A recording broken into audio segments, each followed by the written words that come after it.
রবিবার দুপুরবেলা যদি একটা স্পেশাল মেনু বাড়িতে তৈরি করা যায় তাহলে কিন্তু বেশ সবার মধ্যমণি হয়ে ওঠা যায়, কি বলো বন্ধুরা?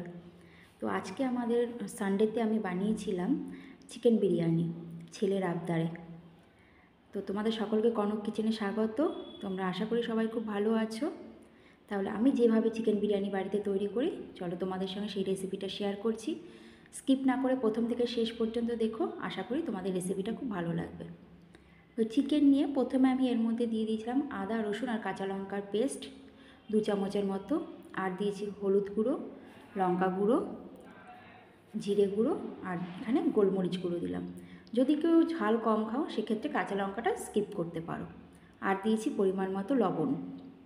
এবার এখানে দিয়ে দিলাম হচ্ছে টক দই, মেন যেটাতে ম্যারিনেশনটা হবে। এখানে 2.5 চামচের মতো আমি টক দই ইউজ করেছি। আর দেবো 1 চামচ গোলাপ জল, এরপর দিয়ে দিলাম 1 চামচ কেওড়া জল, আর হাফ চামচের মতো গরম মশলার গুঁড়ো। গরম মশলাটা আমি বাড়িতে নিজেই গুঁড়ো করে বানাই, কিনে এনে গোটা। আমি কিন্তু বাজারের কেনা গুঁড়ো গরম মশলার গুঁড়ো ইউজ করি না।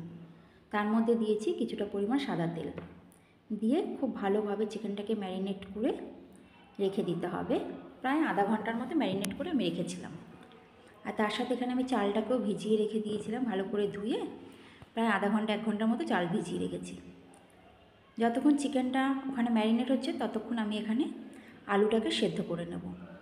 তো এখানে আমি আলুটার মধ্যে নুন, হলুদ আর 1 চামচের মতো গোলাপ জল, 1 চামচ কেওড়া জল দিয়ে আমি আলুটাকে সেদ্ধ বসিয়ে দেবো। আলুটাকে আমি একটা সিটি দিয়েছি, কেন খুব বেশি নরম হয়ে গেলে খেতে ভালো লাগবে না, কারণ আলুটাকে আমি আবার ভাজবো, সেখানেও কিছুটা কুক হবে। এবার কড়াইতে যতক্ষণ আলুটা সেদ্ধ হচ্ছে আমি এপাশে পেঁয়াজের বেরেস্তাটা তৈরি করে নিই। কড়াইতে সাদা তেল গরম করে তার মধ্যে আমি বেশ পরিমাণ মতো কিছুটা পেঁয়াজ দিয়ে দিয়েছি বেরেস্তা বানানোর জন্য।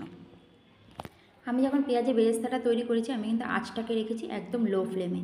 হাই ফ্লেমে যদি বেরেস্তা করো তাহলে কিন্তু পুড়ে যাবে পেঁয়াজটা, বেরেস্তাটা ঠিক ভালো হবে না। সবসময় লো ফ্লেমে রেখে বেরেস্তাটা করলে ভালো হয়।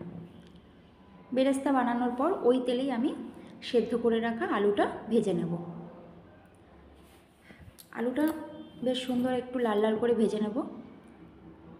আলুটা ভাজা হয়ে যাওয়ার পর ওই তেলে আমি দিয়ে দিলাম আরও কিছুটা পরিমাণ পেঁয়াজ কুচি চিকেনটা রান্না করার জন্য।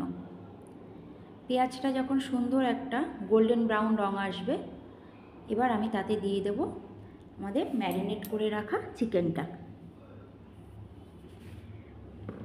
চিকেনটা দিয়ে কিন্তু খুব ভালোভাবে কষতে হবে।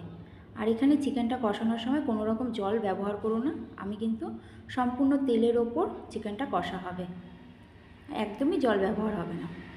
এবার চিকেনটাকে ঢাকা দিয়ে রেখে, যেহেতু দই আছে সেহেতু চিকেনটা কিন্তু নরম হয়ে যাবে খুব তাড়াতাড়ি। চিকেন যতক্ষণ কষা হচ্ছে এপাশে আমি ভাতটা রেডি করে নেব। জলের মধ্যে আমি বেশ কয়েকটা তেজপাতা, গোটা গরম মশলা আর কিছুটা পরিমাণ লবণ দিয়ে জলটাকে ফুটতে দিয়ে দিলাম। এপাশে চিকেনটাও মোটামুটি আমার আধা কষা হয়ে এসছে। তখন আমি এখানে দিয়ে দিয়েছি বিরিয়ানি মশলা, 2 চামচের মতো আমি বিরিয়ানি মশলা ইউজ করলাম। তোমরা যদি চাও এটা কিন্তু ম্যারিনেট করার সময় ওই বিরিয়ানি মশলাটা দিয়ে ম্যারিনেট করে রাখতে পারো। যেহেতু আমি ম্যারিনেশনের সময় এটা দিতে ভুলে গিয়েছিলাম তাই আমি পরে অ্যাড করলাম। দেখো চিকেনটা আমার কষা কিন্তু রেডি হয়ে গেছে। চিকেন দিয়ে যখন এরকম তেল ছেড়ে আসবে মানে হচ্ছে চিকেন একদম ডান পুরো। এবার যে পাত্রটায় বিরিয়ানিটা আমি রেডি করব বসাবো সেই পাত্রটাতে কিছুটা পরিমাণ ঘি দিয়ে খুব ভালোভাবে মাখিয়ে নিতে হবে। এবার প্রথমে ভাতের একটা লেয়ার দেব। ভাতটা কিন্তু 80%-এর মতো কুক করবে, পুরো কুক করবে না। পুরো কুক করলে দমে বসাবে যখন ভাতটা গলে যাবে।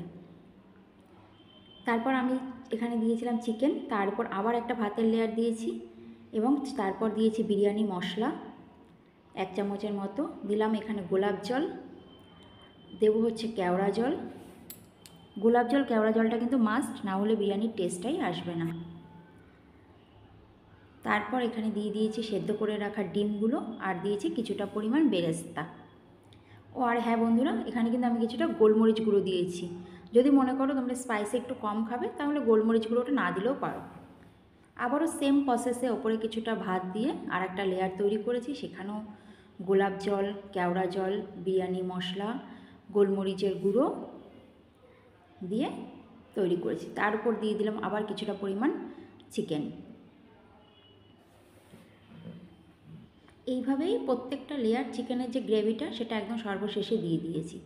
আবারও ভাত দিয়ে তারপর ভেজে রাখা আলুগুলো দিয়েছি আমি সবার ওপরে, কারণ আলুগুলো অলরেডি সেদ্ধ হয়ে গেছে, তাই সবার ওপরেই দিলাম। কারণ আলুটা যদি নিচে দিই তাহলে আলুটা সেক্ষেত্রে ভেঙে যেতে পারে। আবারও বিরিয়ানি মশলা আর গোলাপ জল, কেওড়া জল, বেরেস্তা আর দিয়ে দিলাম এখানে মিঠা আতর, যেটা না দিলে কিন্তু বিরিয়ানি একদম আনকমপ্লিট। আর দিয়ে দিয়েছি ঘি ওপর থেকে। যে যেমন স্পাইসি খেতে চাও সে সেভাবে ঘিটা ইউজ করবে।